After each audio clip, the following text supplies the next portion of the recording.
आज हम पढ़ते हैं अवकल गणित के बारे में। अवकल गणित को हम पढ़े उसके पहले हम गणित की दो मुख्य राशियों के बारे में थोड़ी चर्चा कर लेते हैं। जैसे हम जानते हैं गणित में सामान्य रूप से राशियां दो प्रकार की होती है। एक तो होती है अचर राशि और दूसरी होती है चर राशि। तो ये दो राशियों के बारे में हम पहले पढ़ चुके हैं। पहली अचर राशि और दूसरी होती है चर राशि। इन राशियों के बारे में हम पढ़ चुके हैं। जिस राशि का मान गणितीय संक्रिया में हमेशा नियत बना रहता है, मतलब गणितीय संक्रिया यदि करते जाते हैं और इस राशि के मान में कोई परिवर्तन नहीं होता तो हम ऐसी राशि को अचर राशि बोलते हैं। तो इसकी परिभाषा क्या हो जाती है, देखें।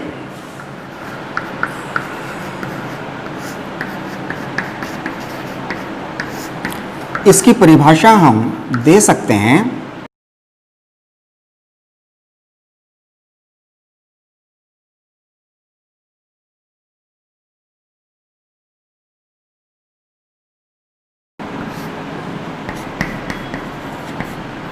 तो इसकी परिभाषा हो गई, जिस राशि का मान गणितीय संक्रिया में नियत बना रहता है उसे हम अचर राशि बोलते हैं।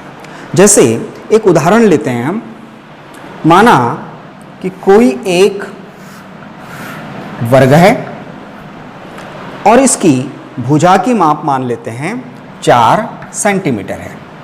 चूंकि ये वर्ग है इसलिए इसकी चारों भुजाओं का मान एक समान होगा। तो एक भुजा 4 सेंटीमीटर है तो बाकी सारी भुजाएं भी 4 सेंटीमीटर होगी। तो ये भुजा 4 सेंटीमीटर, ये भी 4 सेंटीमीटर और ये भी 4 सेंटीमीटर। तो यहाँ जब यदि हमें मान लिया जाए कि यदि हमें इस वर्ग का परिमाप ज्ञात करना है तो हम क्या करेंगे, वर्ग की भुजा की माप लेंगे 4 गुणित 1 भुजा की माप। तो जब हम वर्ग का परिमाप ज्ञात करेंगे तो भुजा की माप 4 लिखी जाएगी, बदलने वाला नहीं है। एक और उदाहरण देखें। कोई एक आयत है, मान लेते हैं इसकी लंबाई 4 सेंटीमीटर है और इसकी चौड़ाई 2 सेंटीमीटर है। अब यदि इस आयत का परिमाप बताना हो तो हम सूत्र लगाते हैं, 2 गुणित लंबाई धन चौड़ाई। यहाँ पर लंबाई और चौड़ाई के मान रख देंगे। यदि क्षेत्रफल निकालना हो तो भी लंबाई इतनी रहेगी, चौड़ाई इतनी रहेगी। यदि वर्ग का क्षेत्रफल निकालना है तो भी वर्ग की भुजा की माप 1 रहने वाली है, उसमें कोई परिवर्तन नहीं होने वाला। तो यहाँ पर वर्ग की भुजा की माप या आयत की भुजाओं की माप ये नियत है, ये बदलने वाली नहीं है। तो ऐसी जो राशियाँ होती है जिनका मान गणितीय संक्रियाओं में परिवर्तित नहीं होता, ऐसी राशियों को हम अचर राशि बोलते हैं। और इसे सामान्य रूप से हम कैसे दर्शाते हैं, इसे प्रायः A, B, C से प्रदर्शित किया जाता है। तो जो अचर राशियां होती है उनको हम A, B, C इत्यादि से प्रदर्शित करते हैं। जैसे इस उदाहरण में वर्ग की भुजा, तो वर्ग की भुजा क्या लिखी जाएगी, वर्ग की भुजा A बराबर 4 सेंटीमीटर। अब इस उदाहरण में लंबाई भी दी है, चौड़ाई भी दी है, तो हम क्या लेंगे, A और B। तो यहां लिखा जाएगा आयत की लंबाई A बराबर कितना, 4 सेंटीमीटर। तो A बराबर हो गया 4 सेंटीमीटर। अब यदि चौड़ाई भी लिखना हो तो लिखेंगे आयत की चौड़ाई, आयत की चौड़ाई B बराबर 2 सेंटीमीटर। तो यहाँ A बराबर 4 सेंटीमीटर, यह आयत की लंबाई हो गई। B बराबर 2 सेंटीमीटर, यह आपकी आयत की चौड़ाई हो गई।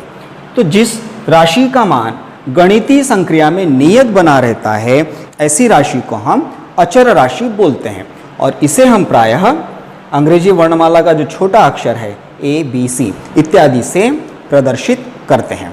तो ये तो हुआ अचर राशि। अब देखते हैं चर राशि हम किसको बोलते हैं।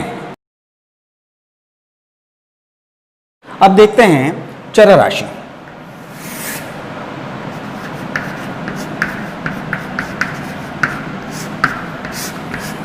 अचर क्या था?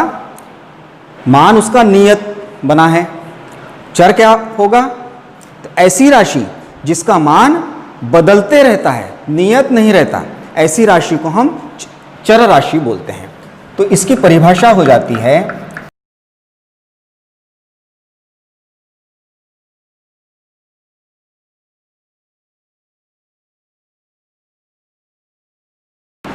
जिस राशि का मान गणितीय संक्रिया में नियत नहीं रहता, ऐसी राशि को हम चर राशि बोलते हैं।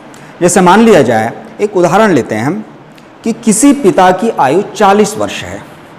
जैसे एग्जाम्पल लिया हमने इसका, पिता की आयु बराबर 40 वर्ष।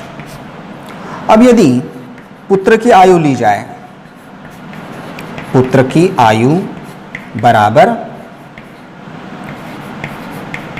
मान लेते हैं 20 वर्ष। पिता की आयु 40 वर्ष है, पुत्र की आयु 20 वर्ष है। अब ये जो पिता और पुत्र की आयु हम ले रहे हैं, तो समय के साथ इसमें क्या होगा? समय के साथ इसमें परिवर्तन देखने को मिलेगा। यदि हम 5 वर्ष बाद पिता की आयु की बात करें, तो 5 वर्ष बाद पिता की आयु 45, 40 धन 5 45 हो जाएगा। पुत्र की आयु 20 धन 5 25 वर्ष हो जाएगा। यदि हम यहाँ पर एक संबंध देखें, यदि कहे पुत्र की आयु पिता की आयु की कितनी है, तो यहाँ हम क्या कह सकते हैं? पुत्र की आयु पिता की आयु की आधी है। पुत्र की आयु पिता की आयु की आधी है। यहाँ हम वर्तमान परिस्थिति में बात कर रहे हैं। लेकिन यदि यही 5 वर्ष के बाद की बात हो, 5 वर्ष बाद, 5 वर्ष बाद क्या हो जाएगा? 40 धन 5 ये हो गया 45, फिर यहाँ 20 धन 5 ये हो गया 25। तो क्या 5 वर्ष बाद ही पुत्र की आयु पिता की आयु की आधी है? ऐसा नहीं है। तो यहाँ पर पिता और पुत्र की आयु समय के साथ साथ परिवर्तित होती चली जा रही है। तो हम यहाँ पर कहेंगे पिता की और पुत्र की आयु जो है वो एक प्रकार से चर राशि हुई। तो ये 2 राशियां हुई, अचर और चर। अचर माने जिस राशि का मान गणितीय संक्रिया में नियत रहेगा उसको हम अचर राशि बोलेंगे, और चर राशि किसे? जिसका मान गणितीय संक्रिया में बदलते चला जाता है उसको हम चर राशि बोलते हैं। आइए अब देखते हैं चर राशियों के प्रकार। ये जो चर राशियां होती है ये भी 2 प्रकार की होती है। तो देखते हैं कौन कौन सी राशियां है चर राशियां।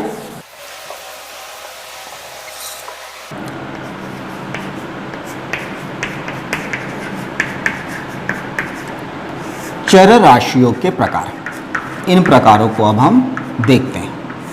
ये जो चर राशियां होती है जो गणितीय संक्रिया में बदलती रहती है, जिसका मान बदल सकता है, तो ऐसी राशि चर कहलाती है।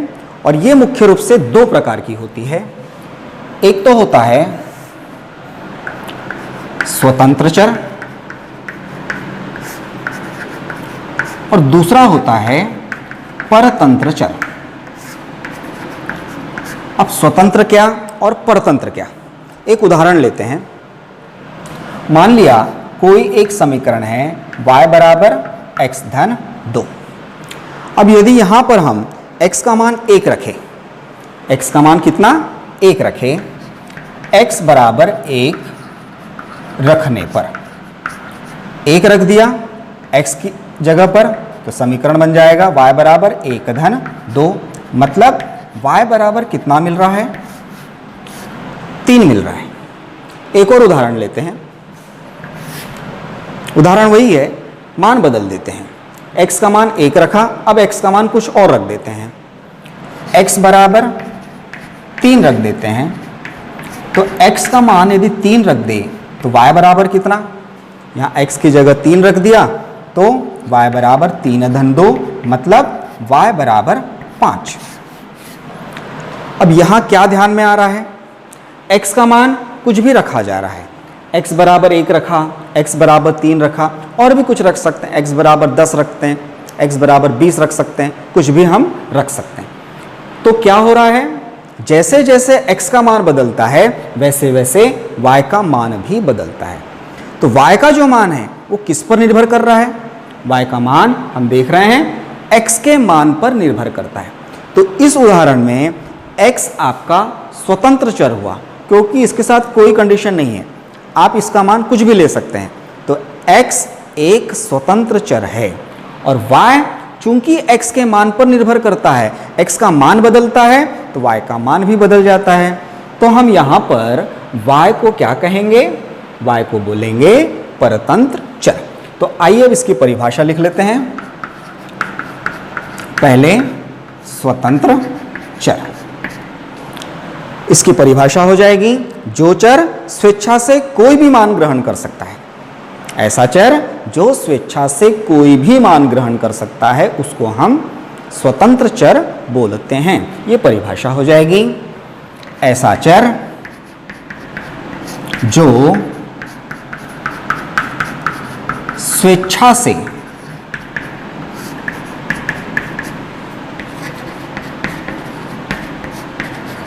कोई भी मान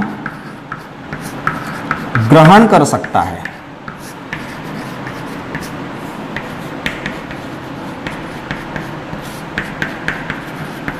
उसे स्वतंत्र चर कहते हैं।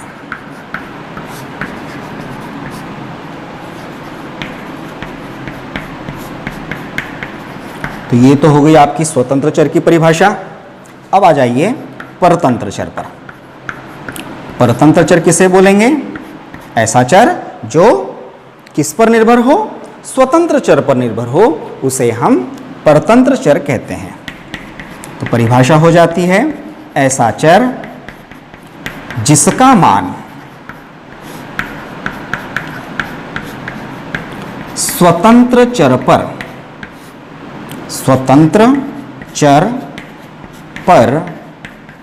निर्भर करता है,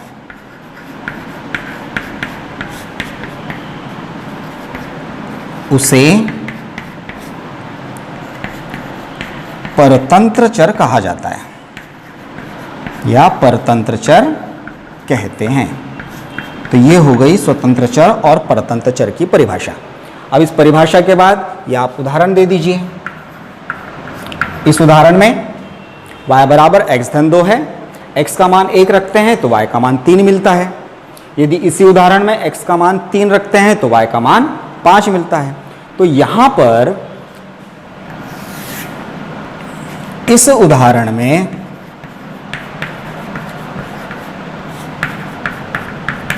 x क्या है, x आपका स्वतंत्र चर है और y क्या है, y आपका परतंत्र चर है।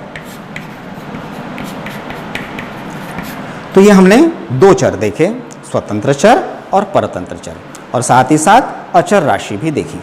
अब देखते हैं फलन। फलन क्या है? फलन कोई समीकरण नहीं है। फलन वास्तव में एक प्रकार की सूचना है, एक प्रकार की जानकारी है। अब ये कैसे होगा? यदि हम कहते हैं कोई एक फलन y है और ये फलन किसका है? x का। यदि कोई फलन है y जो x का फलन है, इसका मतलब क्या है? इसका मतलब है कि x के प्रत्येक मान के लिए y का एक निश्चित मान होगा, केवल और केवल एक निश्चित मान होगा। यदि ऐसी सिचुएशन मिलती है तो हम कहेंगे कि फलन है। जैसे एक समीकरण लेते हैं, इसको मैं मिटा देता हूं।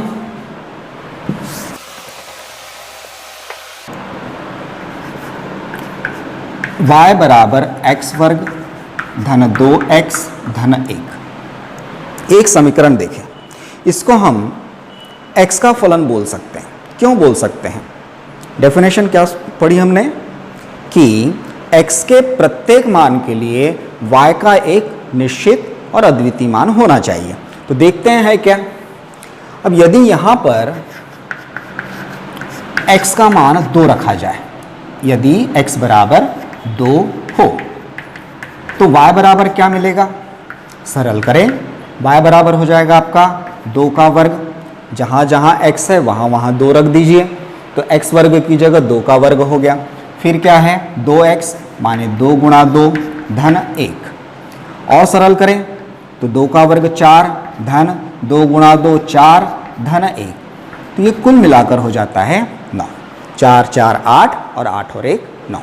तो y का मान एक निश्चित मान मिला।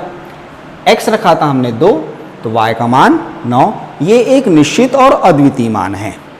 एक दूसरा लेते हैं। यदि इसी उदाहरण में x बराबर 3 हो, यहां हम x की जगह अब 3 रख देते हैं, तो y बराबर क्या हो जाएगा? 3 का वर्ग, x वर्ग माने 3 का वर्ग, फिर 2x माने 2 गुणा 3 धन आगे है 1। सरल करें, 3 का वर्ग 9 धन 2 गुणा 3 6 धन 1, ये कितना मिला? ये मिल गया आपको 16। तो यहाँ पर भी x का मान 3 रखते हैं तो y का मान हमको एक निश्चित मान मिलता है, दोनों बार निश्चित मान मिलता है। तो इसको हम कहेंगे y x का एक फलन है। क्या कहेंगे? y x का एक फलन है, और इसे लिखा जाता है इस रूप में y बराबर f(x). और क्या पढ़ा जाएगा इसको? इसको पढ़ा जाता है y x का फलन है। यदि हम बोलते हैं कि y बराबर ft, यदि बोला जाए y बराबर ft, इसका मतलब y एक फलन है, लेकिन किसका? y t का फलन है। y किसका फलन है? y t का फलन है। तो इसको पढ़ा जाएगा y t का फलन है। तो यहां कोई भी चर लिया जा सकता है, जैसे x, t, v, u, जो आप लेना चाहे, या जो हमें समस्या में कुछ राशि दी हो उस आधार पर हम कोई भी वैल्यू रख सकते हैं। तो ये y बराबर f(x), y x का फलन हुआ, और यहाँ y बराबर ft, इसका मतलब y t का फलन है। तो परिभाषा क्या हो जाएगी? यदि कहा जाता है कि y x का फलन है, इसका मतलब x के प्रत्येक मान के लिए यदि y का केवल और केवल एक निश्चित मान मिलता है तो हम कहेंगे y x का एक फलन है, और इसे लिखा जाएगा y बराबर f(x). तो इसको लिख लीजिए परिभाषा में।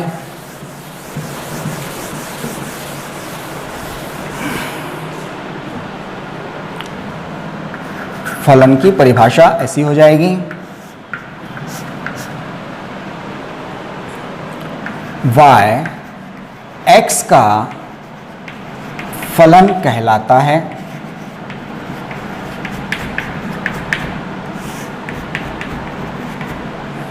यदि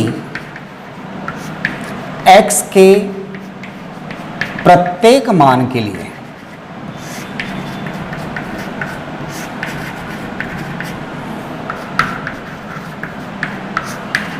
y का केवल और केवल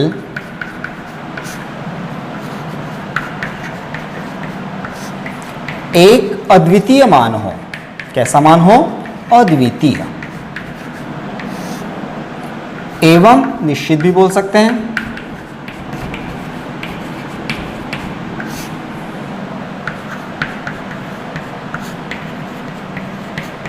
और इसे कैसे लिखा जाता है? इसे निम्न प्रकार से लिखा जाता है। इसे निम्न प्रकार से लिखा जाता है, और इसका लिखने का तरीका हो गया y बराबर f(x). तो ये हो गया आपका फलन। अब हम आते हैं अवकलन पर, जो हमारा आज का मुख्य टॉपिक है, अवकल गणित। तो अवकल गणित को हम पहले समझते हैं, अवकलज क्या होता है।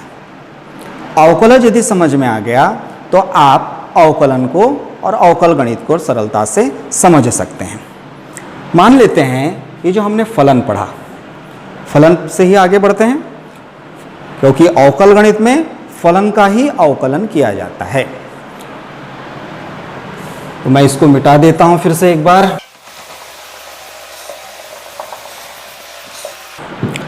हम सबसे पहले मान लेते हैं कि हमें कोई एक फलन दिया है y, और ये फलन x का फलन है। तो हमने लिख लिया y बराबर f(x). इसको क्या पढ़ा जाएगा, y x का एक फलन है। अब यदि यहाँ पर हम x के मान में थोड़ी सी वृद्धि कर दें, थोड़ी सी, बहुत कम भी वृद्धि कर दे तो क्या होगा, y के मान में भी वृद्धि हो जाएगी। मान लेते हैं ये जो हमने वृद्धि की वो वृद्धि है डेल्टा x। क्या है ये, x के मान में वृद्धि, x के मान में वृद्धि, ये हमने कर दिया। f(x) में x का जो मान है उसमें हमने थोड़ी सी वृद्धि कर दी और वो वृद्धि है हमारी डेल्टा x।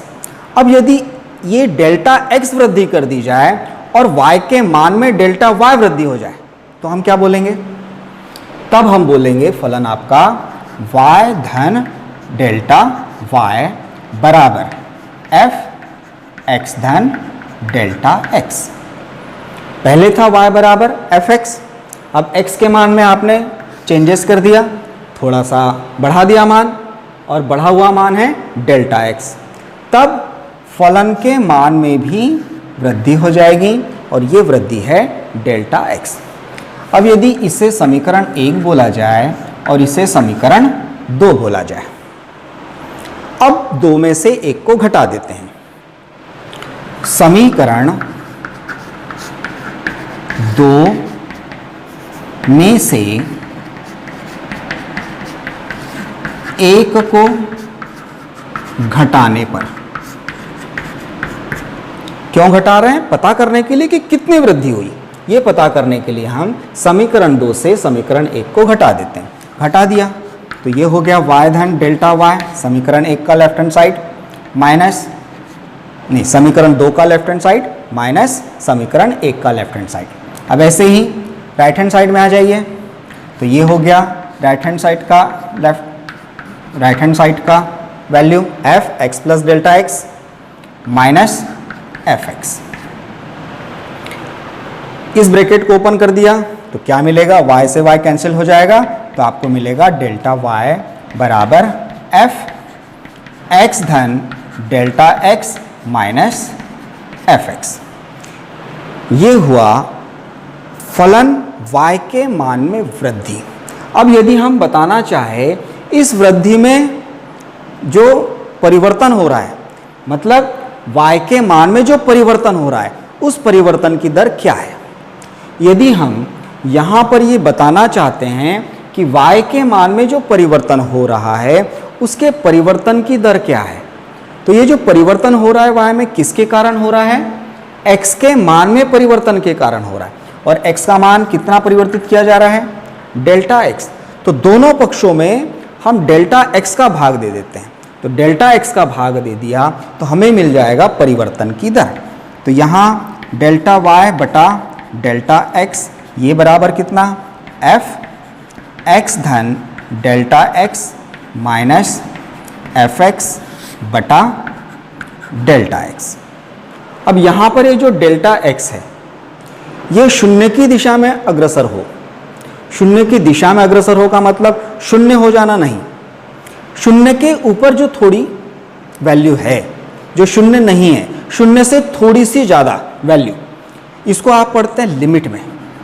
यदि हम डेल्टा x को 0 की ओर अग्रसर करें, इसको पढ़ा जाता है डेल्टा x टेंड्स टू 0, मतलब डेल्टा x शून्य की ओर जा रहा है, तब क्या होगा, तो limit delta x tends to 0 delta y बटा डेल्टा x बराबर, इधर भी दोनों पक्षों की लिमिट ले रहे हैं, तो delta x tends to 0, F X plus delta X minus F X बटा डेल्टा एक्स।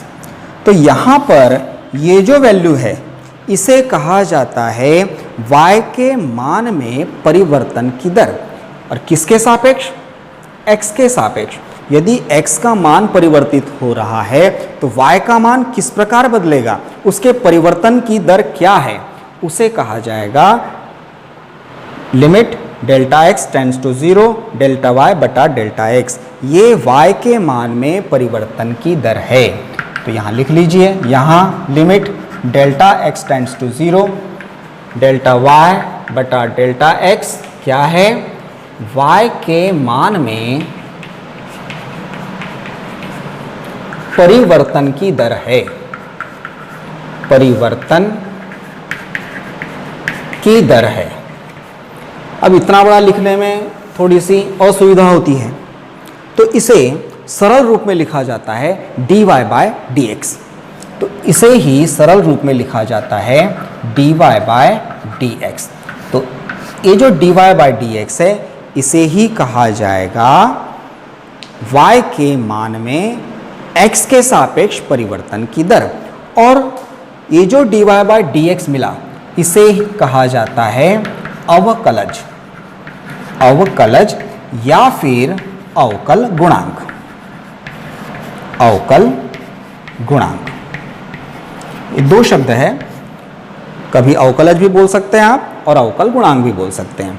यदि इसको प्रयोग में लाया जाए तो कंफ्यूज नहीं होंगे, दोनों शब्द एक ही है। ये जो इतना सारा लिखा है limit delta x tends to 0 delta y बटा डेल्टा x, इसे ही dy बाय dx के रूप में भी लिखा जाता है। और ये जो dy बाय dx है ये आपके दिए गए फलन का अवकल गुणांक है या फिर अवकलज है। और ये जो अवकलज या अवकल गुणांक ज्ञात करने की प्रक्रिया होती है, इस प्रक्रिया को ही मतलब अवकलज या अवकल गुणांक ज्ञात करने की प्रक्रिया, ज्ञात करने की प्रक्रिया ही अवकलन है। तो अवकलज या फिर अवकल गुणांक ज्ञात करने की जो प्रोसेस होती है उस प्रोसेस को हम गणित में कहते हैं अवकलन की प्रक्रिया। अब एक उदाहरण लेते हैं अवकलन का सूत्र के रूप में। पहला सूत्र है, यह अवकलन आप अगले वर्ष जब आप 12th में जाएंगे और यदि मैथमेटिक्स लेते हैं तो आप इसको विस्तार से पढ़ेंगे। तो एक सामान्य सूत्र बताता हूं अवकलन का। यदि कोई फलन है x की घात n, y बराबर x है, तो y एक फलन है, किसका फलन है, x का, और कैसा है, x की घात n है। यदि इस रूप में कोई फलन दिया है तो इसका जो अवकल गुणांक होगा, अवकल गुणांक माने dy बाय dx, अवकलज को इस रूप में लिखा जाता है। तो dy बाय dx इसे बोला जाएगा, y का मान रख दीजिए dy बाय dx x की घात n, और ये वैल्यू होती है n x की घात n ऋण 1। ये एक सामान्य सूत्र है। इस सूत्र का उपयोग करते हुए आप इस रूप में यदि कोई राशि दी है, कोई समीकरण दिया है, कोई फलन दिया है, तो आप उसका अवकलन सरलता से कर सकते हैं। उदाहरण ले, हमने जो पहले उदाहरण लिया था y बराबर x की घात 2 धन 2x धन 1। यहां पर प्रथम दो पद इस रूप में है, x की घात n, n की जगह 2 है, फिर यहाँ x की घात कुछ नहीं लिखी, इसका मतलब 1 मानी जाती है। फिर यहाँ पर 1, x की घात कुछ नहीं है तो हम इसको क्या लिख सकते हैं, 1 गुणा x की घात 0, x की घात 0 माने 1 होता है। अब अवकलन किया जाए तो dy बाय dx बराबर d बाय dx, y का मान रख दीजिए, y का मान कितना, x वर्ग धन 2x धन 1। अब इसका हम अवकलन करते हैं जितने भी पद दिए हैं सारे पदों का। तो d बाय dx एक्स की घात 2 धन D bye D x 2x धन डी बाय डी एक्स 1। अब सूत्र का प्रयोग कीजिए। सूत्र है हमारा x की घात n का अवकलन गुणा x की घात n ऋण 1। तो इस सूत्र का हम प्रयोग करते हैं। तो यहाँ जो पहला पद है, यहाँ n की वैल्यू 2 है, तो इसका अवकलन कितना 2 गुणा x की घात 2 ऋण 1, ये हो गया। 2 की घात, यहाँ n की घात थी n ऋण 1, तो यहाँ हो जाएगा 2 ऋण 1। उसके बाद आगे 2 कांस्टेंट टर्म है, अचर राशि, उसको एज इट इज लिख लीजिए। फिर यहाँ x की घात कुछ नहीं है, तो इसका मतलब 1 मानी जाती है।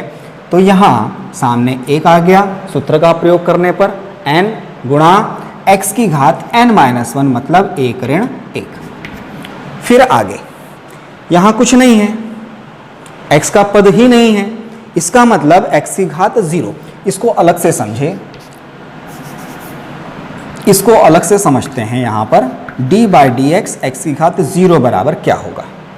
यदि हम यहाँ इस सूत्र को लगाते हैं तो सामने n है, n माने 0, 0 गुणा x की घात कितनी 0 माइनस 1, 0 माइनस 1।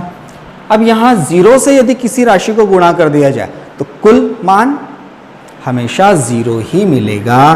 आगे की राशि कुछ भी हो, यदि किसी भी राशि का मान, यदि किसी भी राशि का गुणा 0 से कर दिया जाए तो पूरी राशि 0 हो जाती है, 0 हो जाती है, आगे चाहे कुछ भी वैल्यू हो।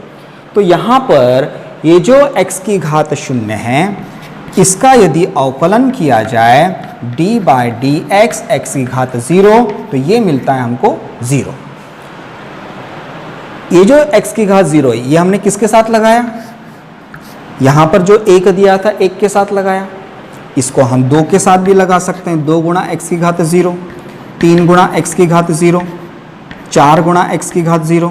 इन सब के मान कितने हैं, x की घात 0 माने 1, तो यहाँ पर 1, यहाँ 2, यहाँ 3, यहाँ 4, मतलब जितने भी कांस्टेंट टर्म होंगे, जितने भी नियत राशि होगी, उन सब का अवकलन 0 होता है। तो यहाँ पर आप एक सूत्र और लिख सकते हैं, d बाई डी एक्स सी माने कांस्टेंट पद, कोई अचर पद है, तो अचर राशि का जो अवकलन होता है वो 0 होता है। तो यहाँ आगे तीसरा जो पद था d बाई डी एक्स 1, इसका अवकलन हो गया 0। अब उत्तर लिख लीजिए सरल रूप में, 2 गुणा x की घात 2 ऋण 1 माने 1 लिखने की आवश्यकता नहीं है, प्लस फिर 2 गुणा x की घात 1 ऋण 1 माने 0, तो x की घात 0 आगे लिखने की आवश्यकता नहीं है। तो ये हुआ 2x धन x की घात 0 माने 1, तो 2 गुणा 1 माने 2। तो यहाँ पर dy बाई डी एक्स आपको मिलता है 2x धन 2। आप यहाँ से 2 को कॉमन भी ले सकते हैं, तो ये हो जाता है अंदर x धन 1। तो इस प्रकार से आप किसी भी दिए गए समीकरण का अवकलन कर सकते हैं। कुछ सवाल आपको गृह कार्य के लिए देता हूँ, आप उसको हल कीजिएगा।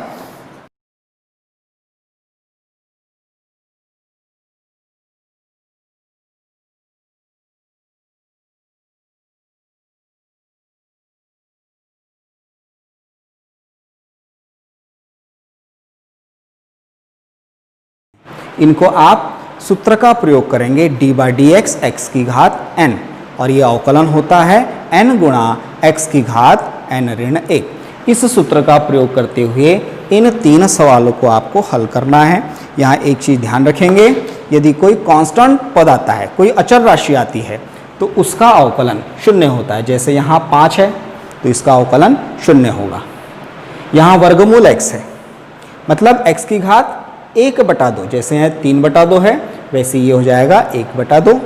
फिर यहाँ 1 वर्गमूल x है, पहले वर्गमूल को आप हटाइए, x की घात 1/2 लिखिए, फिर उसको ऊपर लेकर जाते हैं तो x की घात ऋण 1/2। तो इन प्रश्नों को आप सरल करिए। फिर अगले लेक्चर में हम कुछ और नए अवकलन के बारे में पढ़ेंगे, कुछ और नए सूत्रों के बारे में पढ़ते हैं।